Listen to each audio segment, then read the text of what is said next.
was wonderful, fabulous, fantastic, beyond my wildest dreams, or more than any of us had ever dreamed of. Even though he told us, and we'd never known him lie, but it was all just so fantastic and huge and enthusiastic, and it was really going to happen now. Everyone was crying for Jesus to be crowned. The kingdom was at hand. The kingdom of David would be restored, and peace would reign forever. Jesus had sent myself and my brother James down to the outskirts of the city to bring out to him a donkey so that he could reenact the prophecy of Zechariah and proclaim himself a king that would bring peace from the Euphrates to the world's end.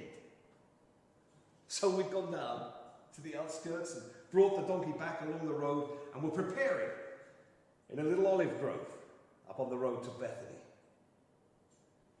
And I was young, and I loved him fiercely, as only the young can love, and he loved me too, more than any of the others. Some of them were jealous. But that day, all our bickering had been put aside. It was a glorious day. The city was spread before us, with the temple resplendent in white marble, rearing up on its rock. And from the city walls, our little procession could be seen winding down the hillside.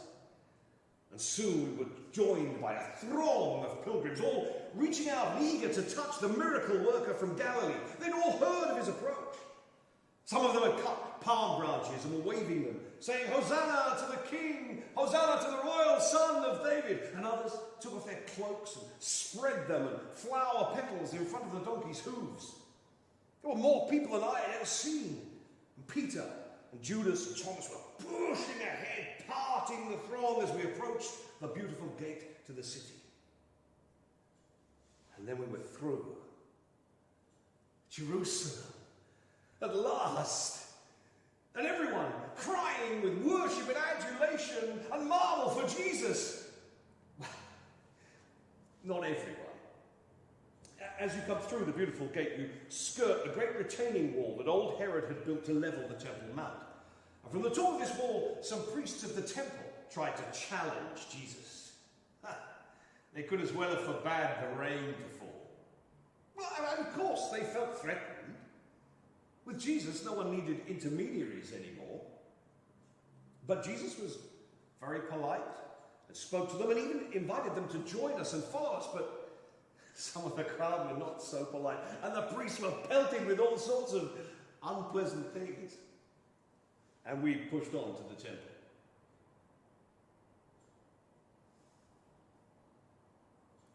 I didn't think the Lord could be so angry.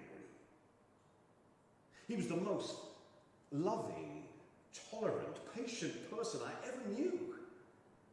The market traders knew his wrath that day. It had long been a bone of contention that profit was being made from necessary sacrifices. But since Roman coinage had become so popular and common in usage through the city, but could not be used to pay for sacrifices in the temple because it bore the graven image of Caesar, the money changers were making exorbitant profits, and all within the temple precinct itself. "My Father's house should be a house of prayer for all the world, and you have turned it into a den of thieves!" The master tore down a tassel from one of the awnings covering a stall, and overturning the tables of the moneylenders, started to lash the stall holders and the market traders out of the temple precinct. They were running hither and yon, trying to gather up their wares and gather what coins they could, and of course coins spilling everywhere was a temptation too much for many. And we left the chaos behind us and pressed on to the inner precinct to be confronted by a phalanx of priests. I suppose they thought to intimidate Jesus, but they were the ones who looked frightened. One of them asked him why he was there, and I'll never forget the look of astonishment on their faces when he quoted that famous passage from Isaiah that I had first heard him read in our home synagogue in Nazareth. It seems a long time ago. But that day was fabulous, wonderful, beyond my wildest dreams.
I can see you.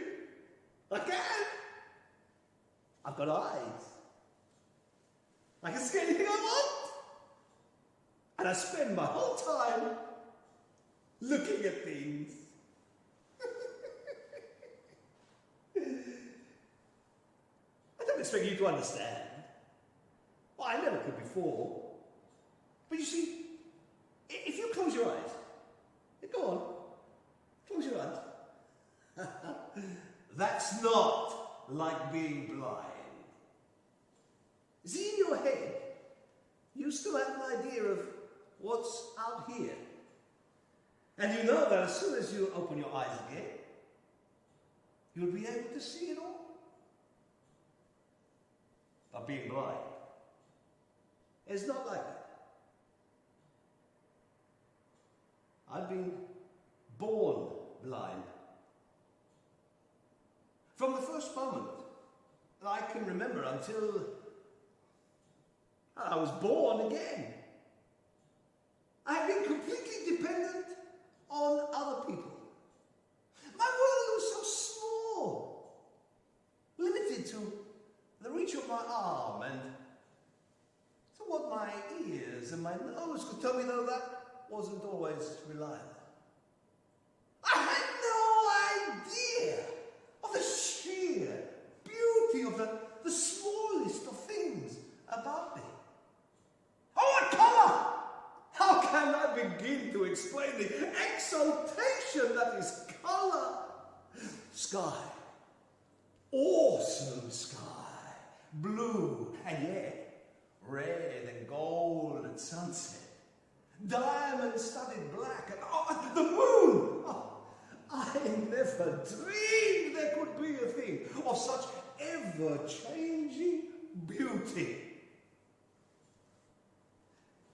Well, of course, you take all this for granted.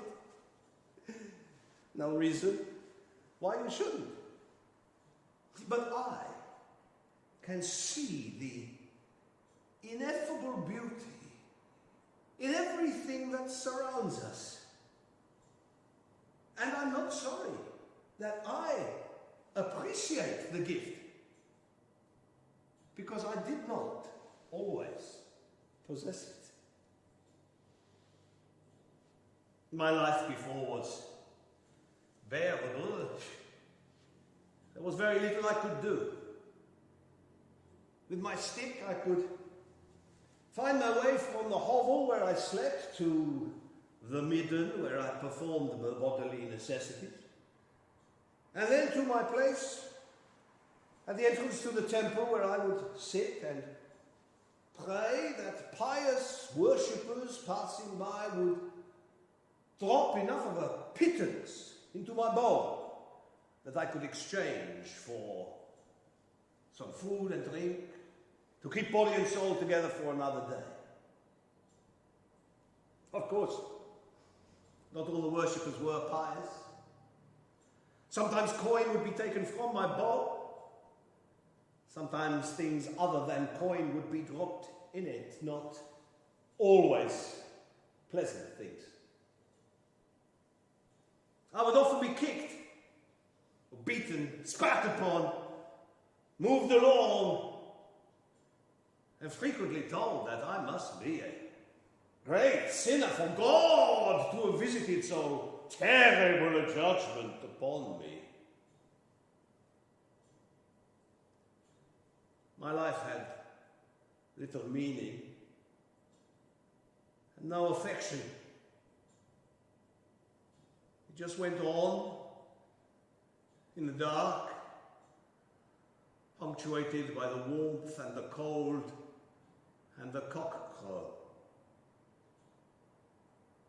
I didn't realize I was waiting for something, someone.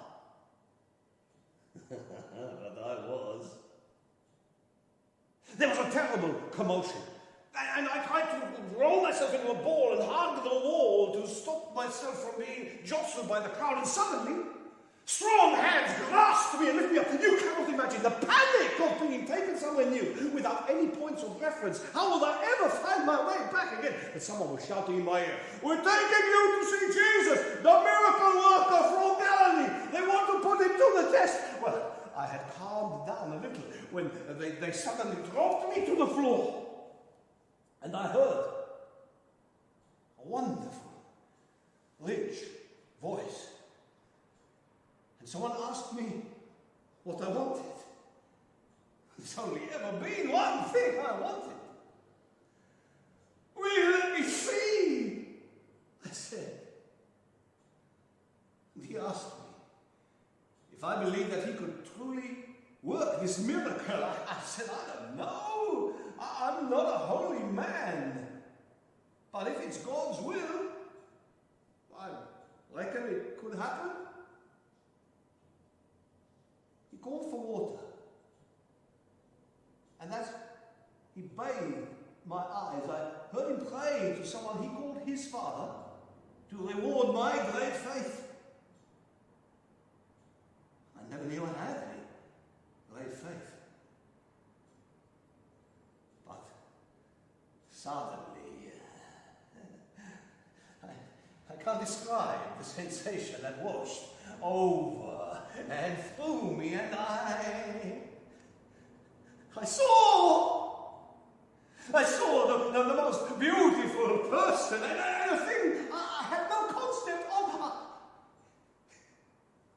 was smiling at me.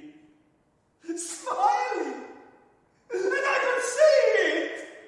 I could see it! Just like I can see everything around me.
It all started really well. But then Jesus always was a good showman. Oh, he knew how to work a crowd. I mean, the triumphal entry was all very well as far as it went. But Zechariah was a king of peace prophet. I preferred the sort that promised the Romans fire and the sword. The Redeemer I wanted, not going to love his enemies, He was going to crush them. For a moment, I really thought it was going to work. There were more people than I had ever seen. Hordes of pilgrims all up in Jerusalem for Passover. And they were all shouting for Jesus to be crowned, and we were doing everything we could to encourage them. And then he started a riot in the temple precinct with a very popular wrecking of the hated moneylenders' monopoly of exchange. People's blood was up, excitement was running high. If we pushed them, we could have taken possession of the temple, fortified it, called in the zealots, and made Jesus the true King of the Jews! And to cap it all, a miracle! He healed some blind beggar right in front of their faces. An overt demonstration of divine power. Even the priests were cowed. If he'd stepped forward and seized the throne then, none could have stood against him. But he didn't. He sat down and he told stories.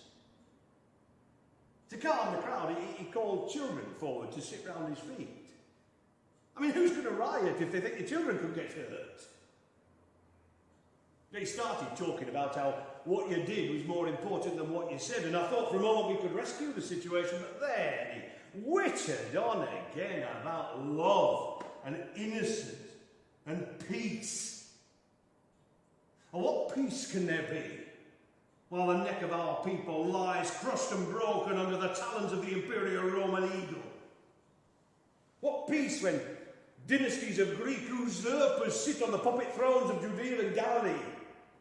What peace when an aristocratic, self-serving bunch of priests kowtow to the Roman governor and forego all sense of self-determination or government? I mean, all right, let there be peace and love, but let's establish the kingdom first. The trouble is, he's too good. He loves everybody. And all he sees the good in him. He even healed a Roman centurion servant. We had a row about that. Try to argue with Jesus, you might as well knock your head against the wall. I said to him, you can calm the wind. The storm obeys you. It would only take a very little storm to smash the Antonia fortress where the Roman legions are barracked. But did he listen? Did he act his like? My time is not yet come. Or maybe it needs a nudge. If he were backed into a corner, he'd have to be away from the crowds, or he'd be worried other people would get hurt. But if he was on his own somewhere, his whole movement threatened, all he believes in, all the people that he loves, well, then he'd have to unleash his power. If it was just him, nowhere to run, unleash your power or die, well, of course he'd unleash his power. And then we could throw off the shackles of slavery. We could all live in his kingdom of truth and spirit where there's an end to all suffering and inequality. But like he said, it's not what you say, it's what you do. Somebody's got to do something. The confrontation needs to be provoked. What we need is leadership. Well, Peter won't do it, he's too stupid. Thomas might, but he'd want to spend all day talking about it first. No. It's going to have to be the one who really loves him the most. For his own sake. And for all our sakes. It'll have to be Judas. It'll have to be me.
People think that we apostles always got on all the time.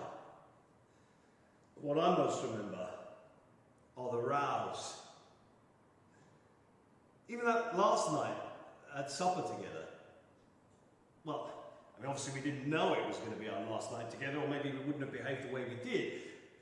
But then, none of us ever knows when it's our last opportunity to say goodbye. And yet it had been a wonderful day at the temple. You know, the children just warmed to him, he had something about him, but then we'd come to the upper room and the atmosphere had changed. Even John didn't seem to be able to cheer him up. Jesus had gone into himself and become very quiet. And when the Passover supper was ended, he took some bread and he broke it and he passed it around and he made sure that everybody got a piece. And then he said something very strange. This is my body, which will be given for you. I don't think any of us had a clue what he meant. But then he took some bowls and filled them with the wine we'd been drinking and passed them around, making sure that everybody took a drink. This is my blood, he said. And something about forgiveness and a new covenant. And then he said that whenever we got together, we should eat and drink like this in order to remember him. Well, I couldn't think why we would need to remember him. I mean, he was right there. As far as I knew, not going anywhere.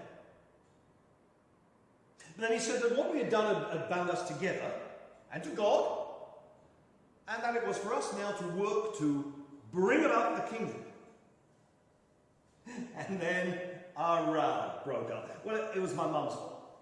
She asked Jesus, when the kingdom comes, can my two boys, John and James, sit on your right hand and on your left? Well, Andrew didn't think that was fair. Him and Peter were picked first. And then everyone was pitching in about why they should get the top jobs. It was just a bit of silly fun, really. But Jesus took it seriously. He was outraged that we thought that the kingdom was going to be like any other earthly kingdom where people lorded it over one another. He said to us, do we not understand that amongst us, he who would be the greatest must behave like a servant, and who would be the first among us must be like the least or the youngest? And then, to prove his point, he took off his outer garment, wrapped a towel around his waist, took one of the big bowls and started washing our feet. Like a servant. Well, of course, he shamed us all into doing likewise. And the mood was lightened as people messed about a bit, splashed each other with the water. Then Mary, she took the top off a jar of ointment, and the most wonderful, heady scent filled the room. And she started to anoint Jesus' feet. Another row kicked off. Thomas was outraged that such an expensive ointment should be wasted so frivolously. And Judas, who looked after all our money, little of it there was, reckoned that if he'd been given that ointment to sell, he could have got 300 silver pieces, which we could then have distributed among the poor.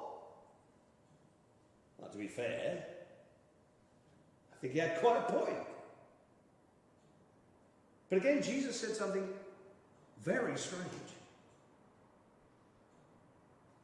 She has anointed me for burial, and has seen more clearly than any of you what is to happen. It's a shame not all of you feel as she does. Or we must have looked at him oddly, because he went on to say the strangest thing he'd said all evening. One of you is going to betray me. That was nearly right. Betray him? Who to? There wasn't a person in that room that didn't love the Lord. I mean, John just burst into tears until Jesus comforted him and said, well, it wasn't him. Jesus then he said something to Judas, who got up and left. I don't know what for. But gradually things calmed down, and well, since it was getting so late, we started to pack things away. And then Jesus called Peter and John and said he wanted to go out of the city, up onto the hillside, into an olive grove and pray. Well, if John was going with him, I had to go along as well. And we went out of the room and through the city, out the gate, down and then up the Kedron Valley and up to a garden called Gethsemane. Jesus said he wanted to go a little apart. So he asked us to watch. It was a beautiful night. Gorgeous full moon and really still. I'd drunk more wine than I was used to. He asked us to watch. I fell asleep.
There'd been trouble brewing for days. This Passover feast of theirs always brings thousands of extra pilgrims to the city. It's supposed to be a commemoration of some event where their God freed them from enslavement in Egypt. So naturally they get a bit ruffled when they see detachments from the urban cohort reminding them that they are currently under the benevolent protection of the divine Emperor Tiberius. To be fair, we try to keep off the streets as much as possible. We have an arrangement with their priestly caste, whereby they are allowed to keep a temple guard under arms in return for policing any disturbances or trouble in the city. There'd been a disturbance earlier in the week up on the Temple Mount, but they're particularly touchy about us going up there, and it seemed to quieten down of its own accord. So I was a little surprised to get orders from the Tribune to make an arrest in the middle of the night. But we were the duty century, and it beat hanging about finding something for the troops to do in the Antonia fortress. Annas, the deputy high priest, was with us, and another Jew who looked vaguely familiar. I can't tell these ragheads apart. And 20 temple guards. I wondered who we were going to arrest, if they thought that 20 armed guards wasn't going to be enough. But orders are orders, and so we went out of the postern gate and crossed the Kedron Valley in the direction of Bethany. It's a hillside full of olive groves. You could hide a legion in there. I wanted to know what was going on. But it turns out we're only after one criminal, allegedly up on the hillside with 2 or 3 henchmen. I didn't trust the part-timers.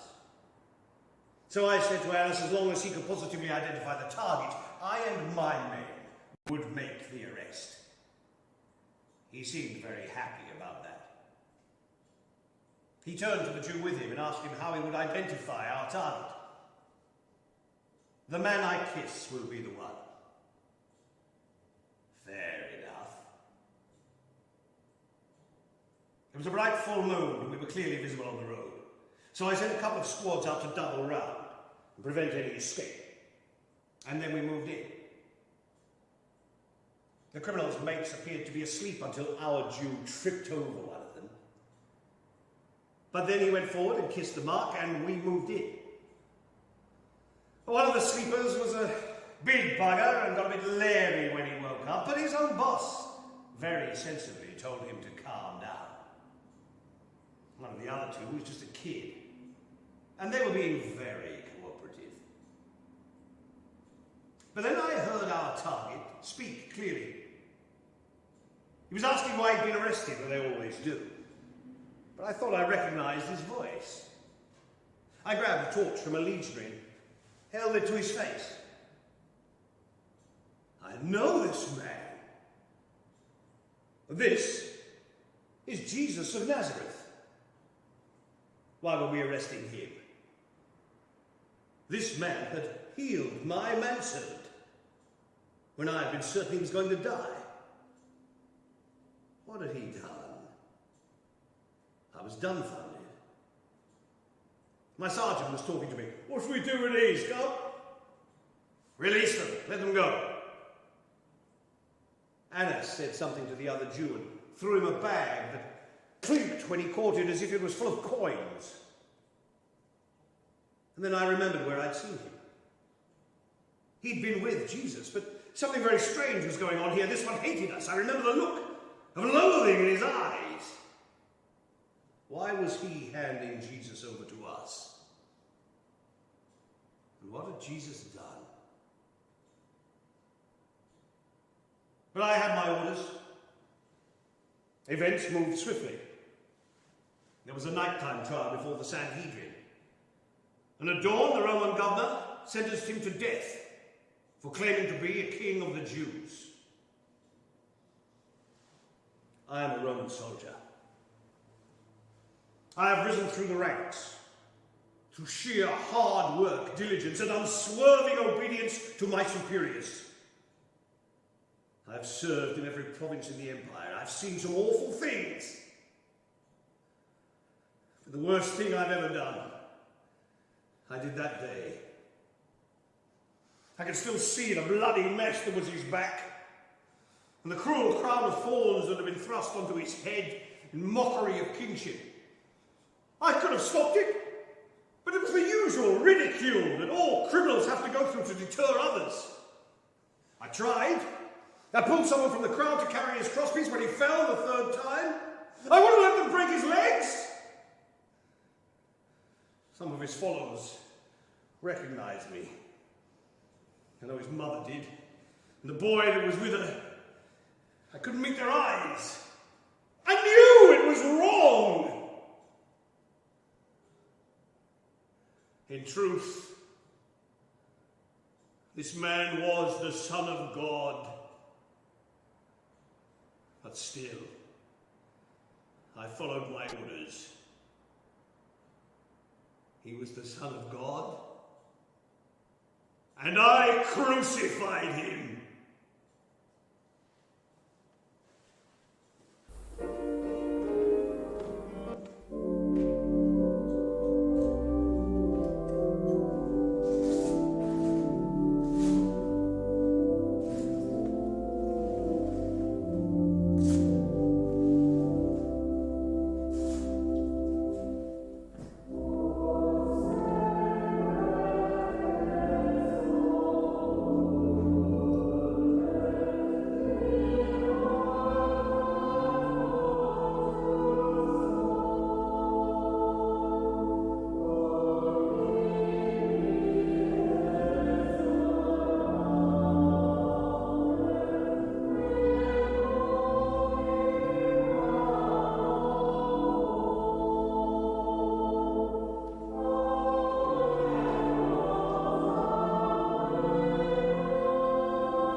troubles me.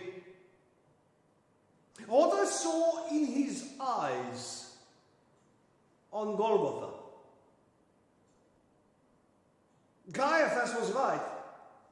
He had to be stopped. It is better for one man to perish than for our whole people. We are a good people. Our traditions are centuries old. Our people are happy. But we have had to compromise. It is difficult to hold on to our traditions under our Roman masters, but they are our masters. We cannot hope to fight the might of Imperial Rome. But now more than ever, it is important to be obedient to the ordinances of our forefathers. This man refused to be obedient to the law.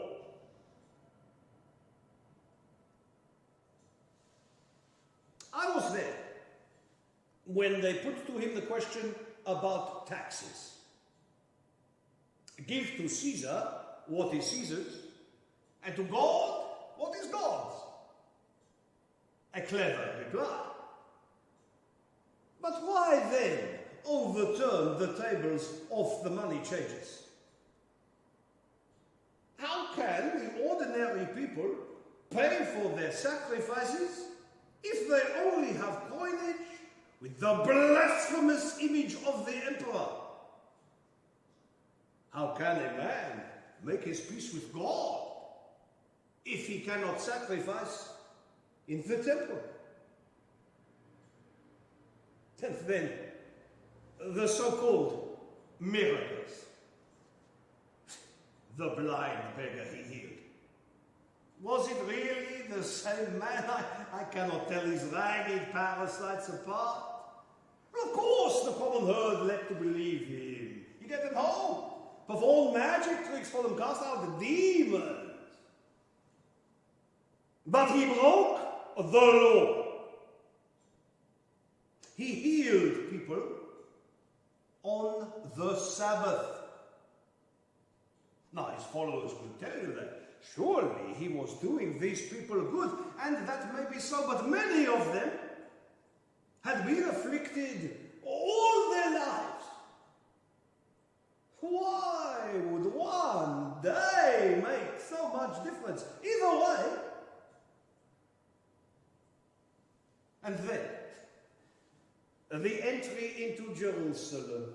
Oh, a clever piece of stage management, that to fulfill the prophecy of Zechariah, to claim lineage and descent from the house of David. Everybody knows he comes from Nazareth.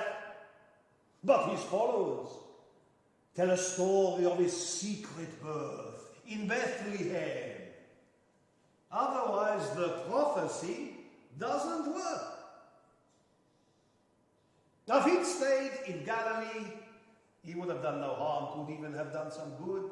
But no. He had to push us. He had to come to Jerusalem at the time of the Passover. And this very year, when those misguided zealots have had some minor successes with their acts of terrorism. Well, more fool he to choose this time to challenge the authority. The Iscariot understood. The one that led us to him when he was away from all his followers.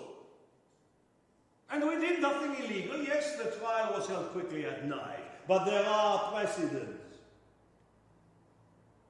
And what did Jesus do when he was given the opportunity to state his case before the Sanhedrin? He would say nothing in his own defense.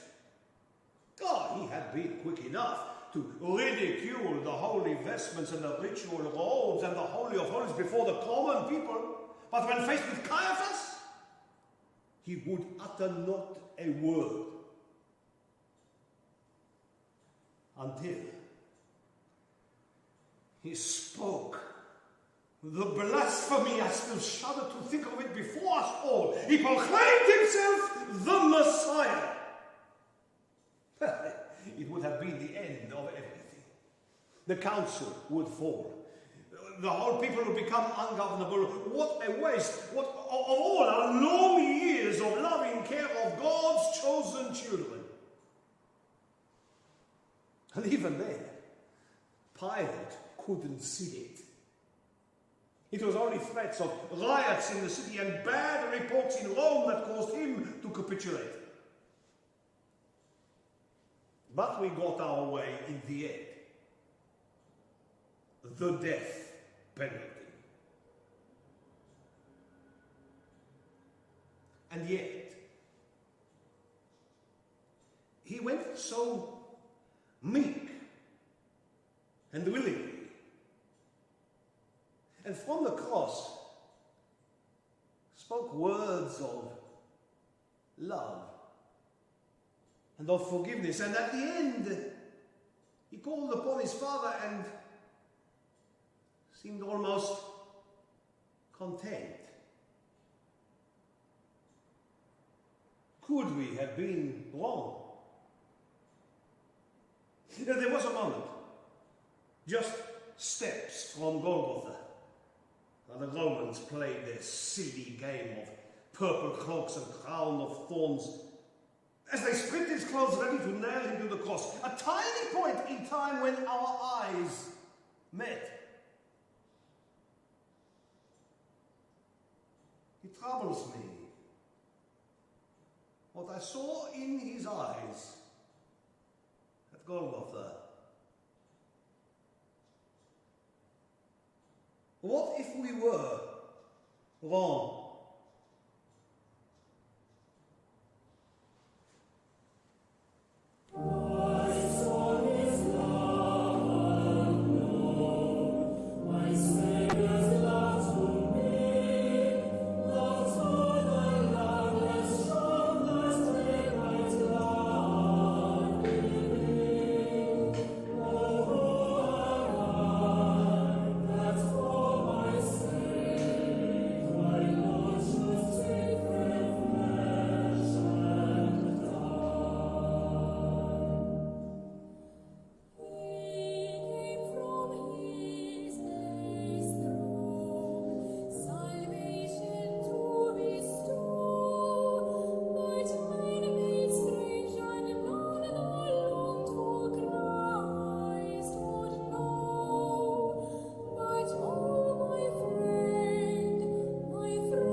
He told me I would betray him 3 times. Of course I denied it. I mean, he called me his rock. I told him, I said, look, even if everybody else betrays you, I'll never betray you. And he told me I would deny I even knew him. 3 times. We were in front of James and John. Well, you should have seen the look that boy gave me. I didn't know where to put my face. And then we did all betray him. We fell asleep when he asked us to watch. But I didn't run when I woke up, not like them others, even if they were caught straight away. I thought, this is my chance, now I'll shine. I'll fight for him. I'll even die for him. No, Peter, he said. His words hit me like a lash. If he wouldn't let me fight for him, how could I defend? How could I not betray him? My legs felt like jelly after the fight. At least John was looking at me with a bit more respect. Judas was hanging around as if he was waiting for something to happen, but he never came near us. So I told the others to go back and tell everyone what had happened, and I crept after the soldiers. I thought I was feeling brave. I thought maybe there would be something I could do, something to make up for Jesus hating me. I obviously got it wrong, like I did when he washed our feet and they all laughed at me. And I tried to walk on the water. And like just now when he said, "No, Peter!" And I wasn't brave. And I did like he said I was going to. I denied I even knew him 3 times. But then he was there, carrying the crosspiece they were going to nail him to, wrapped in an old purple horse blanket with a crown of thorns thrust on his head. "Behold the man," said the Roman governor. And I looked into the face of the man I loved. I remembered Galilee. Oh, I'd been happy there. Andrew had kindly volunteered our boat as a floating platform for Jesus to preach from, to get away from the crowd that were pushing him on the shore. I didn't even listen. We'd been fishing all night. I nearly went to sleep. And when he finished, he told us to go further out in the lake and put out our nets. Now, I fished that lake, man and boy. I knew when you could catch and when you were wasting your time. I didn't tell him how to preach. Why should he tell me how to fish? But he has this look that is irresistible. So we put out our nets. And that was the day. That was the day my life changed. Follow me, and I will make you a fisher of men. And I followed him. And it had brought me to this. I saw them drive the nails into his hands. I heard the awful sucking sound as a spear had been thrust into his chest and dragged out.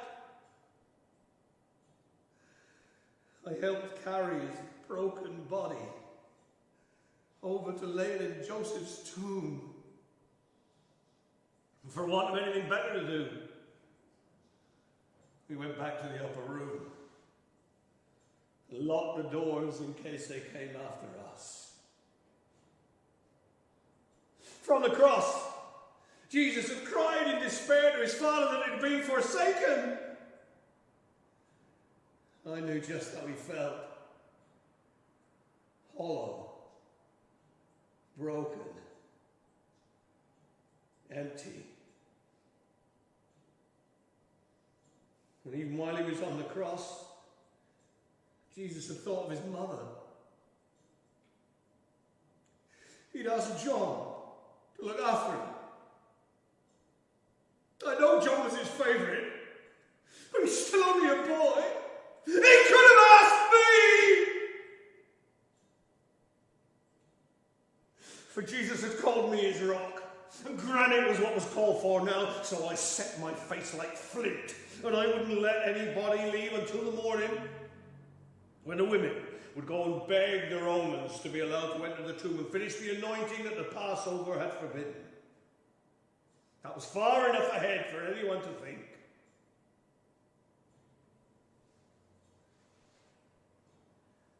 And then the women returned.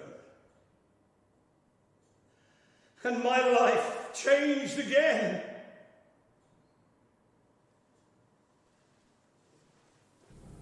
Now the great riseth from the very grave.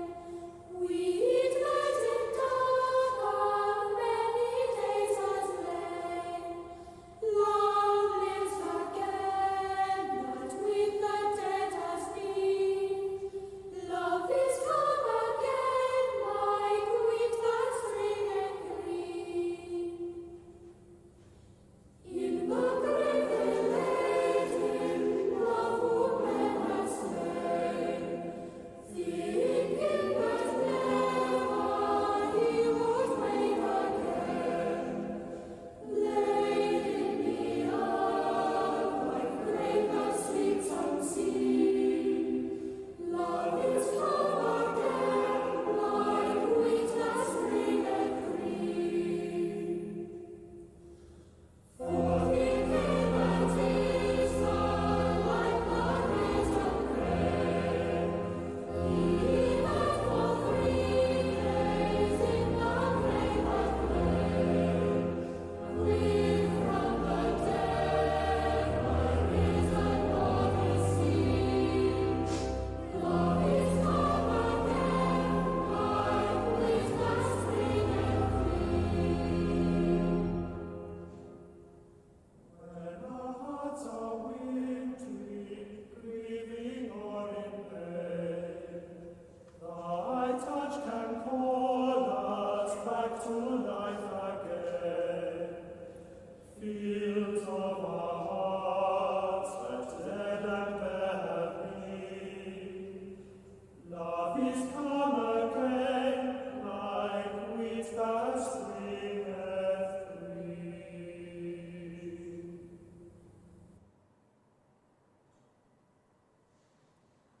Early in the morning, on the first day of the week, Mary Magdalene came to the tomb and found the stone had been rolled away from the tomb entrance.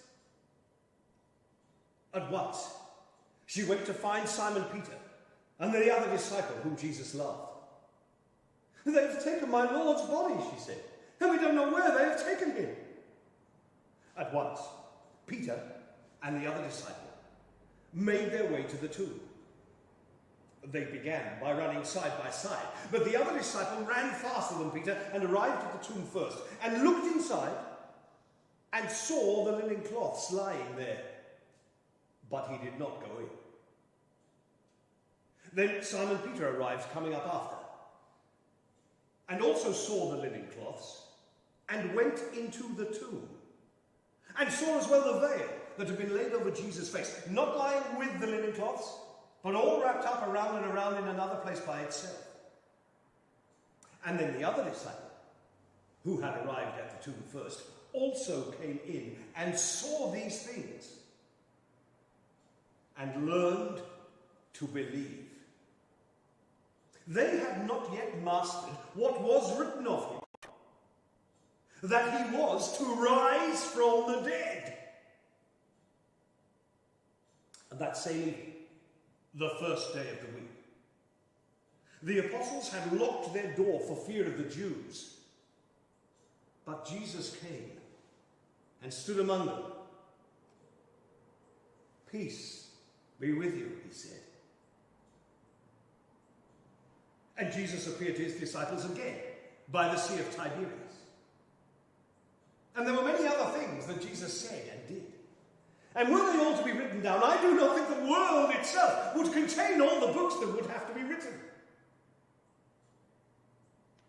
This is the good news of Easter, the gospel of the Lord. He is risen.